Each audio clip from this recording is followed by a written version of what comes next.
The Observer and the Observed. Please go on with me a little further. It may be rather complex, rather subtle, but please go on with it. Now, when I build an image about you or about anything, I am able to watch that image. So there is the image and the observer of that image. I see someone, say, with a red shirt on, and my immediate reaction is that I like it or that I don't like it. The like or dislike is the result of my culture, my training, my associations, my inclinations, my acquired and inherited characteristics.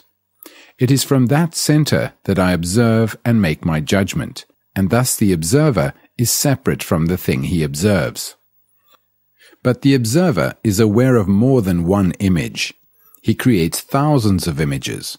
But is the observer different from these images? Isn't he just another image? He is always adding to and subtracting from what he is. He is a living thing all the time, weighing, comparing, judging, modifying and changing as a result of pressures from outside and within. Living in the field of consciousness, which is his own knowledge, influence, and innumerable calculations. At the same time, when you look at the observer, who is yourself, you see that he is made up of memories, experiences, accidents, influences, traditions, and infinite varieties of suffering, all of which are the past. So the observer is both the past and the present, and tomorrow is waiting, and that is also a part of him. He is half alive and half dead, and with this death and life he is looking with the dead and living leaf. And in that state of mind which is within the field of time, you, the observer, look at fear, at jealousy, at war, at the family, that ugly enclosed entity called the family, and try to solve the problem of the thing observed, which is the challenge, the new. You are always translating the new in terms of the old, and therefore are everlastingly in conflict. One image, as the observer, observes dozens of other images around himself and inside himself, and he says, I like this image, I'm going to keep it, or I don't like that image, so I'll get rid of it. But the observer himself has been put together by the various images which have come into being through reaction to various other images. So we come to a point where we can say, the observer is also the image. Only he has separated himself and observes. This observer, who has come into being through various other images, thinks himself permanent, and between himself and the images he has created, there is a division, a time interval. This creates conflict between himself and the images he believes to be the cause of his troubles. So then he says, I must get rid of this conflict. But the very desire to get rid of the conflict creates another image. Awareness of all this, which is real meditation, has revealed that there is a central image put together by all the other images, and this central image, the observer, is the censor, the experiencer, the evaluator, the judge who wants to conquer or subjugate the other images or destroy them altogether.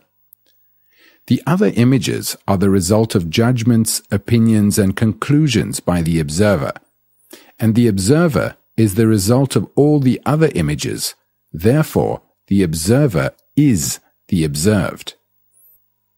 So awareness has revealed the different states of one's mind, has revealed the various images and the contradiction between the images, has revealed the resulting conflict and the despair at not being able to do anything about it, and the various attempts to escape from it. All this has been revealed through cautious, hesitant awareness, and then comes the awareness that the observer is the observed. It is not a superior entity who becomes aware of this. It is not a higher self. The superior entity, the higher self, are merely inventions, further images. It is the awareness itself which had revealed that the observer is the observed. If you ask yourself a question, who is the entity who is going to receive the answer? And who is the entity who is going to inquire? If the entity is part of consciousness, part of thought, then it is incapable of finding out. What it can find out is only a state of awareness. But if in that state of awareness there is still an entity who says, I must be aware, I must practice awareness, that again is another image. This awareness that the observer is the observed is not a process of identification with the observed. To identify ourselves with something is fairly easy. Most of us identify ourselves with something, with our family, our husband, our wife, our nation, and that leads to great misery and great wars. We are considering something entirely different, and we must understand it not verbally, but in our core, right at the root of our being. In ancient China, before an artist began to paint anything, a tree for instance, he would sit down in front of it for days, months, years. It didn't matter how long, until he was the tree. He did not identify himself with the tree, but he was the tree. This means that there was no space between him and the tree, no space between the observer and the observed, no experiencer experiencing the beauty, the movement, the shadow, the depth of a leaf, the quality of color. He was totally the tree, and in that state only could he paint. Any movement on the part of the observer, if he has not realized that the observer is the observed, creates another series of images, and again he is caught in them. But what takes place when the observer is aware that the observer is the observed? Go slowly, go very slowly, because it is a very complex thing we are going into now. What takes place? The observer does not act at all. The observer has always said, I must do something about these images. I must suppress them or give them a different shape. He is always active in regard to the observed, acting and reacting passionately or casually, and this action of like and dislike on the part of the observer is called positive action. I like, therefore I must hold. I dislike, therefore I must get rid of. But when the observer realizes that the thing about which he is acting is himself, then there is no conflict between himself and the image. He is that. He is not separate from that. When he was separate, he did or tried to do something about it. But when the observer realizes that he is that, then there is no like or dislike, and the conflict ceases.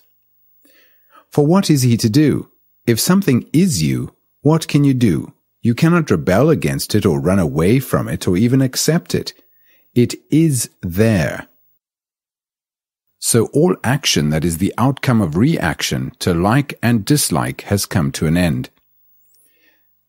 Then you will find that there is an awareness that has become tremendously alive. It is not bound to any central issue or to any image. And from that intensity of awareness, there is a different quality of attention, and therefore the mind, because the mind is this awareness, has become extraordinarily sensitive and highly intelligent.